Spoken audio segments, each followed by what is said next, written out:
We're going to be talking about one concept today, and that is 지. Now, this is not the same thing as 지 when it comes at the end of a sentence, like 좋아하지, 좋지. It's not that. This live stream will go from beginning level to advanced level. This is one concept. It is not changing at all. Just it has so many places it can be used. 어떻게. 어떻게 is an adverb, means how.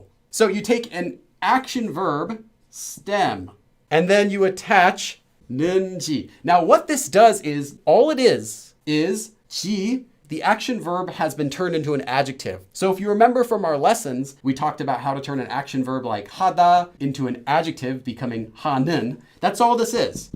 So whether you want to think about it as adjective plus 지, or action verb stem plus 는지, it's the exact same thing. And then you attach, optionally, the object marker, and then finally, 알다, to know, or 모르다, to not know. What this means is to know or not know how to do something. Do you know how to do that or not? Do you know how to go to the subway station? Do you know how to ride a bike? It's not used for asking how do you ride a bike. You can just say 자전거를 어떻게 타요? Literally, if you just want to say how do you ride a bike. No, we're asking if you know or don't know how to ride a bike. In which case, so 자전거를 어떻게 타는지 알아요? Do you know how to ride a bike? This G ending, it means something is not known. You're talking about some unknown information. So whether you know that unknown information or you don't know. Next sentence. What if you want to say, I don't know how to go to Seoul Station? I want you guys to try writing this. 서울역에 어떻게 가는지 아세요? 아세요 is totally fine too. That's honorific and actually better than 알아요 if you're asking a stranger. Let's do one more. 컴퓨터를 어떻게 쓰는지 몰라요? Do you not know how to use a computer? That's all there is to it. So that was the first level. And we need to go on to the second level because it does get a little bit more difficult. You can use this same form, so action verb stem. I'll try AVS, just like before. But you can use this without the 어떻게. This means to know whether or if. This G literally does not mean whether or if. This G actually means some sort of unknown or uncertain piece of information. Before we had to Seoul Station. So the information that is unknown, how to go to Seoul Station. So now we have, do you know the unknown information of a verb? And this unknown information is whether or not someone does something. So you can think of this here as translating as whether if, or whether or not. Whatever something about that verb is unknown. If you think of this as only just meaning whether or if, you're going to have a bad time. You can say something like, I don't know whether, or I do know whether 철수 likes BTS. 철수가 BTS를 좋아해요. 철수 likes BTS. So you could say 철수가 BTS를 좋아하는지 몰라요. I don't know this unknown information. So it's basically like saying to know or to not know an unknown piece of information. That is 철수 liking BTS. Try to write this yourself. Do you know if 철수 is also studying Korean? 철수도 한국어 공부하는지 아세요? 철수 한국어를 공부하고 있는지 알아요. Yes. 한국말 공부하는지 알아요. Yes. So let's move on to the next form. And the next level is intermediate. Now we learned about this a few weeks ago in a live stream, but now you can do the adjective in any tense, past, present, or future. The past tense will always look like this, and then we'll end with these two at the bottom, and then 는지. The future tense can be something like 겠는지. So you can say something like, do you know if 철수 is studying Korean, which is what we already did, 공부하고 있는지 or 공부하는지. You can also say, do you know if 철수 studied Korean in the past tense? So 공부했는지, and then you can say 알아요 or 몰라요 or whatever you want to ask or say. 철수도 한국어를 공부했는지 알아요? Do you know if or do you know whether 철수 also studied Korean? Future tense, you have several options. So you can do 겠는지. You can also just do the regular 을 or 리을 ending directly onto a verb stem and then plus 지. So 하다 can become 할지, 먹다, to eat, can become 먹을지. If you're going to be using the future tense with 것이다, you can also do 거, and then 이다, 것이다, like 거예요, 건지. Or if you want to keep it as 것이다, it can be 것인지, though that's not as common. A가 친절한 사람이에요. A is a nice person. But now we're going to use this 이다 to be with G. So 인지 몰라요. A가 친절한 사람인지 from 이다 몰라요. I don't know whether or if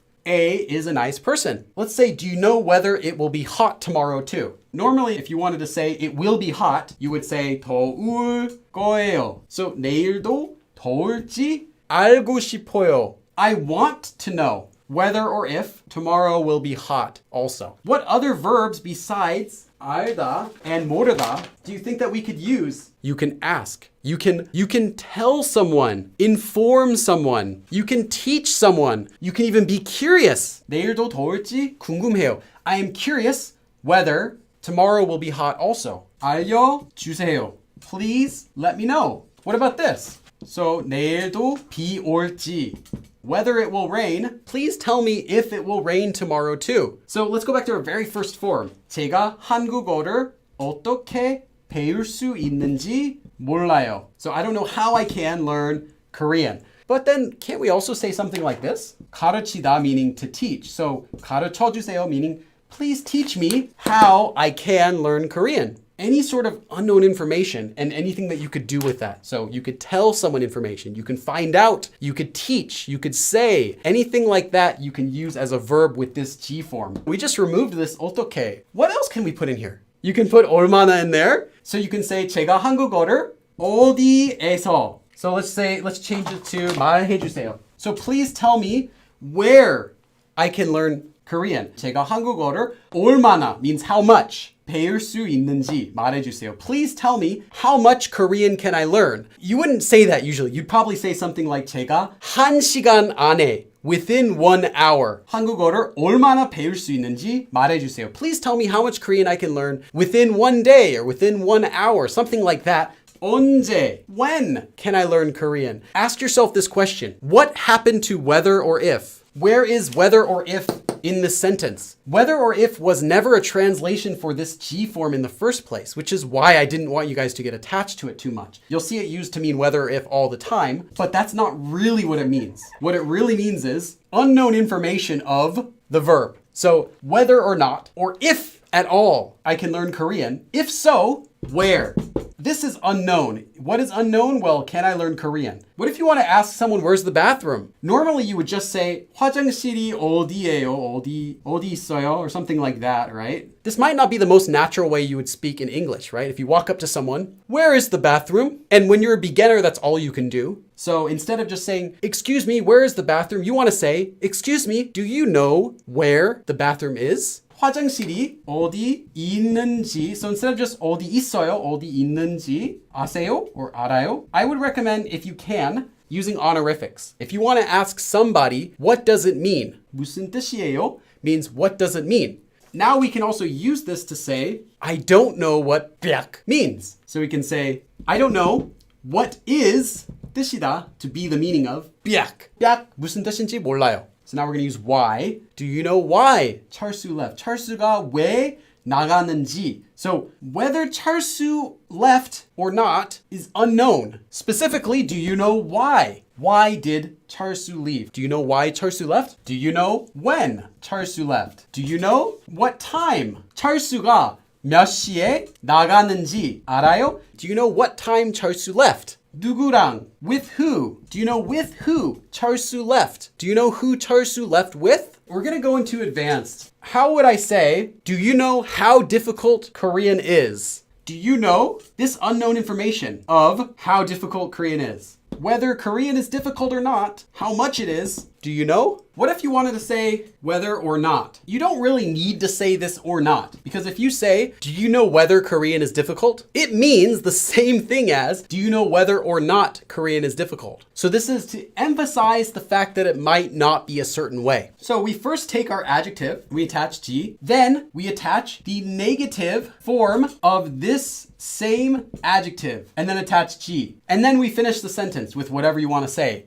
Now this adds the meaning of whether it is, whether it isn't. Let me give you an example. 한국어가 어려운지 알아요? Do you know if, whether, Korean is difficult? Now let's add the meaning of whether or not. 어려운지, 안 어려운지 알아요? Do you know if Korean is difficult or not difficult? You can actually just think of it like this. What is an opposite of 어렵다? 안 어렵다, right? 어렵지 않다, right? 어렵지 않은지, if you want to do that. What's another opposite word for 어렵다? 쉽다, to be easy. So you could write 쉬운지, 한국어가 어려운지, 안 어려운지, or 어렵지 않은지, or 쉬운지 알아요? Do you know if Korean is difficult or easy? Now, this isn't asking them to choose. This is not asking someone, do you like this or do you like this? So I want to make that clear. This is not for when you're asking someone to choose between two things. If the verb is a descriptive verb, you have one more option. You can use 아니다, to not be. Because descriptive verbs are to be pretty, to be busy, to be happy. So this 아니다 means to not be. Instead of 어려운지, 쉬운지, you could say something like 어려운지, 아닌지. And that would mean difficult or not. 빌리 씨가, or just 빌리가, 똑똑한지, 아닌지, 몰라요. Is Billy smart? Is he not? I don't know. There's another form that some people have asked me about. One of them is 줄, 알다. And then 어떻게 는지 알다. 줄 can be used to mean some sort of knowledge of information, how to do something. So there's two ways to say, do you know how to ride a bicycle? 자전거를 어떻게 타는지 알아요? Do you know how to ride a bicycle? 자전거를 탈 줄 알아요? This 줄 means the same thing as 어떻게 something something 는지, but it's very limited. You can only use it for saying to know how to do something or to not know how to do something, and that's it. But the forms are not related at all. The difference is that 줄 is slightly more formal than 는지, but not different enough to make a difference. 줄 is only used for talking about some sort of skill or ability. So you're not going to say, do you know how to go to the bathroom with 줄? Do you have the ability to ride a bicycle? Do you have the ability to speak Korean? Something like that. So it's more of a skill. The next thing is, people have asked me a lot about what's the difference between these two forms. 는 걸, 알다, 모르다. I'm only answering this question as an addition for those of you who specifically are curious. You might see it with 다는 것을 or 나는 것을 if it's with the 이다. You can say something like this. 철수가 바보인지 몰라요. I don't know if 철수 is 바보. So it is unknown whether 철수 is 바보 or not, and I don't know that. But you could also say something like this. 철수가 바보라는, so from 이다, 라는 것을 몰라요. So I don't know the information that 철수 is a 바보. They're completely unrelated and different forms. This 는 것을 알다, 모르다 is for a fact of information, some knowledge that is true. So you cannot ask someone if they know something with this 라는 것 unless it's already a fact. If you say to 철수, like 철수가 바보라는 것을 알아요? Do you know that it is a fact that you are dumb? You can't say that to them because it means it's already a fact. And you're just asking, are you aware of the fact that you're dumb? You know, like a playground insult. This is not the same as saying 바보인지, which is an unknown piece of information. 철수가 바보인지 알아요? 바보인지 몰라요? Like, do you know whether 철수 is or not? I don't know. It's unknown. 철수가 돈이 많다는 걸, 많이 있다는 걸 알아요? Do you know that 철수 has a lot of money? Versus B, 철수 돈이 많이 있는지. Do you know if he has a lot of money? It's not a known fact. 그럼 다음에 또 봐. I think that guy said down the hall and to the left. See you guys later.